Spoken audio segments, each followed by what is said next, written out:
And we now go on with Albert Au. He will spend a few words with us about a very hot topic, which is internationalization of SME clients. This is another issue that we are being told is very deeply felt by SMPs worldwide.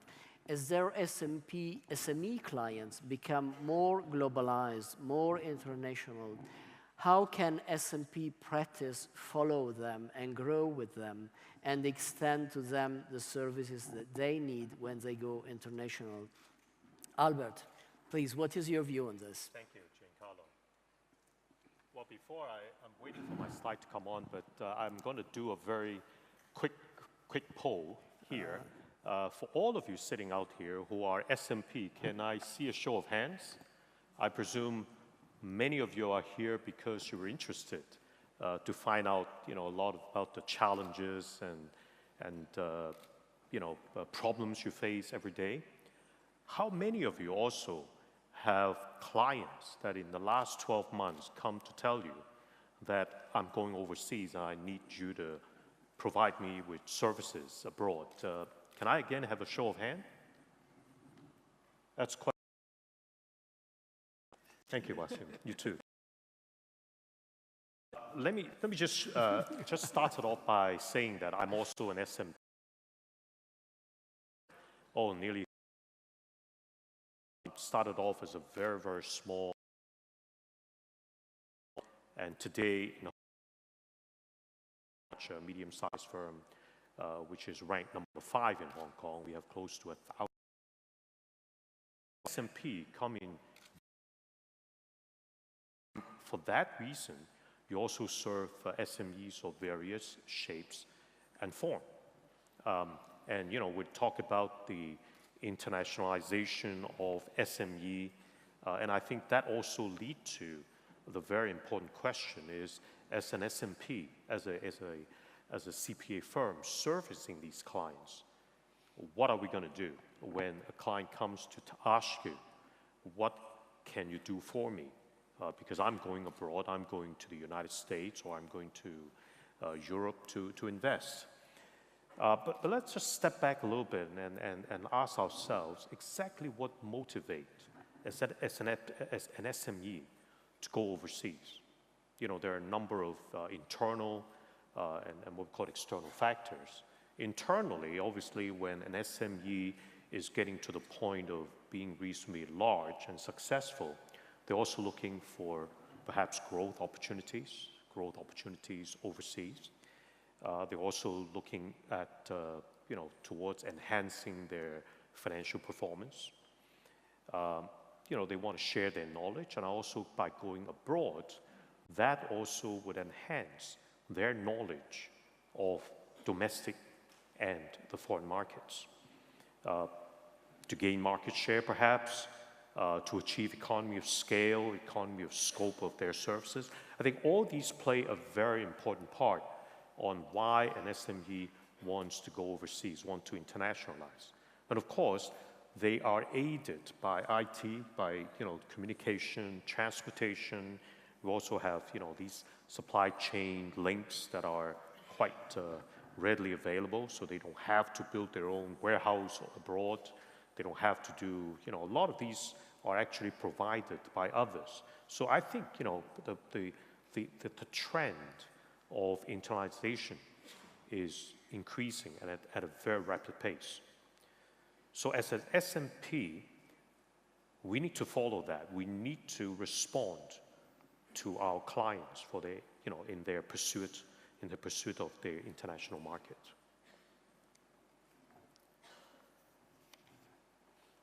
So very quickly, I just want to touch on a very simple SWOT analysis of SMP. Perhaps I'll just deal with some of the strength, because I think when it comes to weaknesses, that's absolutely very obvious.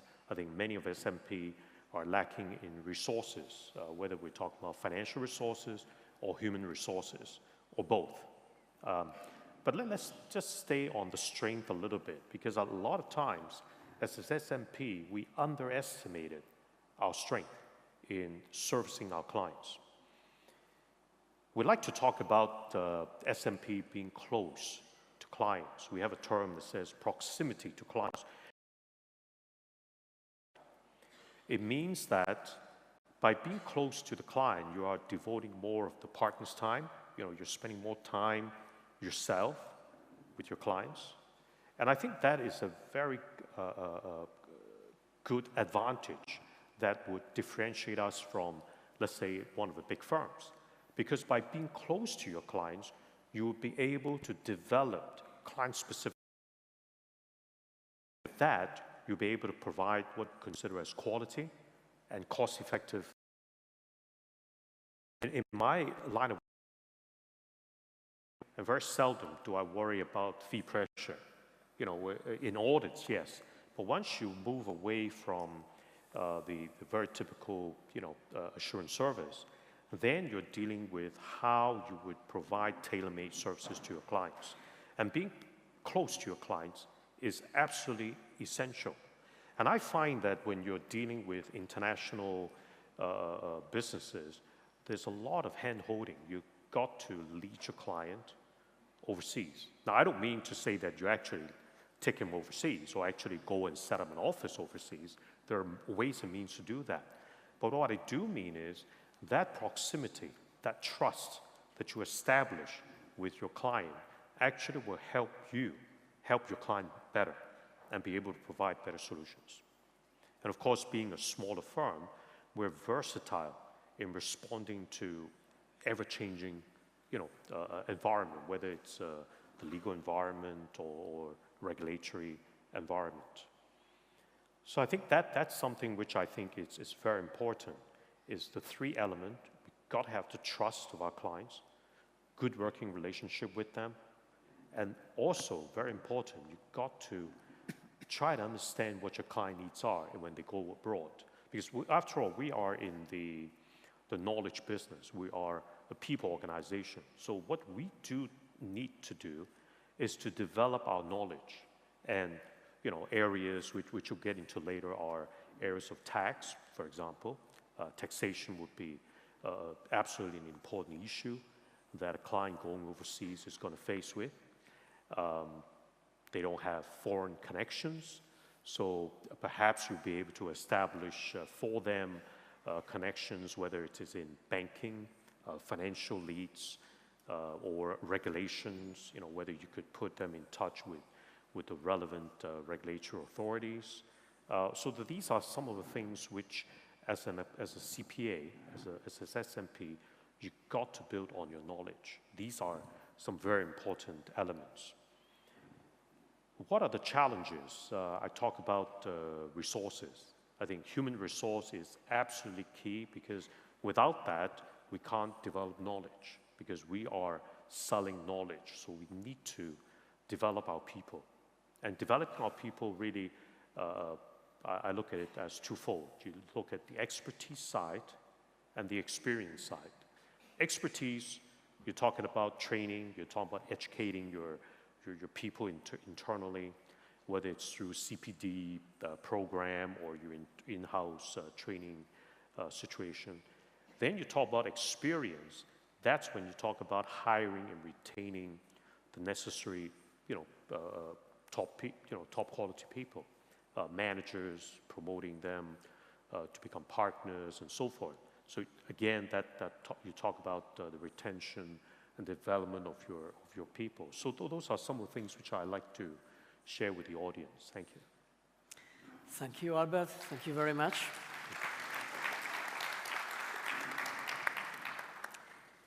Albert, you have gone from being a small practitioner to being a medium practitioner to being what I would say a very large practitioner. You are now the chair of BDO Hong Kong. And probably you have faced this in your professional life many times. You've seen many of your clients going international. So what are the steps that an SMP can take to address the fact that its clients are going international, or most probably the steps you have taken in your practice? Right. Well, as I said, I think the globalization of businesses is here. I think everybody understands that. I think we've been listening to our plenary session the first day when we talk about globalization. That not only impact on MNC, but also on small, medium enterprises. So that's a fact of life. So when we start dealing with that, we need to therefore look a little bit ahead. You've got to plan ahead. And by planning ahead, there are two things which I think are absolutely key. I touch upon human resources, the development of your people, development of expertise, and acquiring and retaining experienced people. That's absolutely key. The other aspect which I like to come back on is on the IT platform. I think there's absolutely no doubt in my mind that if you are aiming to grow your practice, having an efficient and effective IT platform is absolutely essential, because without that, you will not be able to manage your resources. Human resources obviously is important, but also on managing information. Because information is simply data. You've got to turn that into knowledge, and then with all the regulatory changes, changing tax laws and so forth, you've got to be keeping ahead of that and be able to provide the necessary management tools and information to your staff and people in the office. Thank you, Albert. You mentioned acquiring expertise. What kind of expertise is needed to face internationalization, and how can you grow this kind of expertise? Well, I talk about cross-border situation. When clients go overseas, then you need to deal with multi-jurisdictional issues. Tax, obviously, is one very obvious area. Another area which may be easier for S&P to get into, perhaps will be outsourcing activities, providing bookkeeping services, financial information services to clients. We also deal with corporate secretarial services. So some of the very mundane, you say mundane services, but those are also very lucrative and low-risk services that you could provide to your clients. Now, how to start that? That's a difficult one, because it's a chicken and egg situation. Do you get the clients first, or you develop the specialization in-house? Very difficult question. Oftentimes, it depends on how big your firm is. Whether you could set aside some financial resources to test a particular area.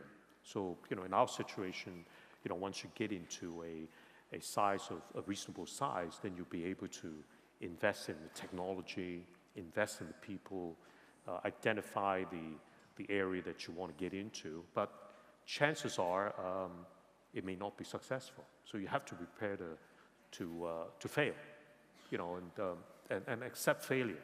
It's only by failing that you learn, what to do next. Thank you, Albert. And can you maybe mention some of the resources and tools that are available for an S&P to develop international capabilities?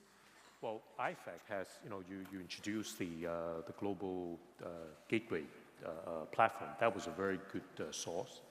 I was just having a conversation with our American counterparts, and because they also have a very interesting program or website which actually assists S&Ps. And I actually asked him when he's going to roll out some of these practice management tools that could assist S&Ps. And the answer I got was sometime next year. So I'm holding my breath. So hopefully next year we can make a call to our American friend and say, can we, make use of some of your tools? Thank you, Albert. We're all looking forward to that.